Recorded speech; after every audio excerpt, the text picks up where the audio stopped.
হাজীগঞ্জ সরকারি model pilot high school and কলেজে HSC পরীক্ষার্থীদের বিদায় সংবর্ধনা। বিস্তারিত জানাচ্ছি আতিয়া ফিফা। হাজীগঞ্জ সরকারি model pilot high school and কলেজে এইচএসসি পরীক্ষার্থীদের বিদায় সংবর্ধনা উপলক্ষে দোয়া মাহফিল ও আলোচনা সভা অনুষ্ঠিত হয়েছে।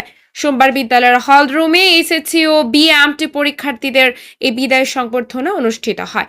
সভায় অধ্যক্ষ মাহমুদ আবু সাইদ শিক্ষার্থীদের উদ্দেশ্যে দিক নির্দেশনামূলক বক্তব্য রাখেন।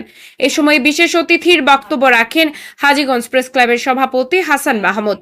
শিক্ষকদের মধ্যে বক্তব্য রাখেন বিএমটি শাখার সমন্বয়কারী মোহাম্মদ মুস্তাফিজুর রহমান, সহকারী প্রধান শিক্ষক মোহাম্মদ হোসাইনুল আজম, কলেজ শাখার সমন্বয়কারী মোহাম্মদ তাজুল ইসলাম, সিনিয়র শিক্ষক মোহাম্মদ মিজানুর রহমান, ভোকেশনাল শাখার সমন্বয়কারী মোহাম্মদ জহিরুল ইসলাম মজুমদার। প্রভাষক কামরুল হাসানের উপস্থাপনায় সভায় পরীক্ষার্থীদের মধ্যে বক্তব্য রাখেন সুমাইয়া আক্তার ও আবু বকর সিদ্দিক।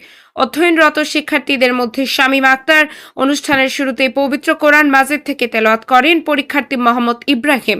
এর আগে এদিন সকালে বিদ্যালয় প্রতিষ্ঠানের মসজিদে পরীক্ষার্থীদের সফলতা এবং দেশ ও জাতির সমৃদ্ধি কামনা করে দোয়া মাহফিল পরিচালনা করেন সিনিয়র শিক্ষক মহিউদ্দিন মোহাম্মদ নাজমুত শাহাদাত।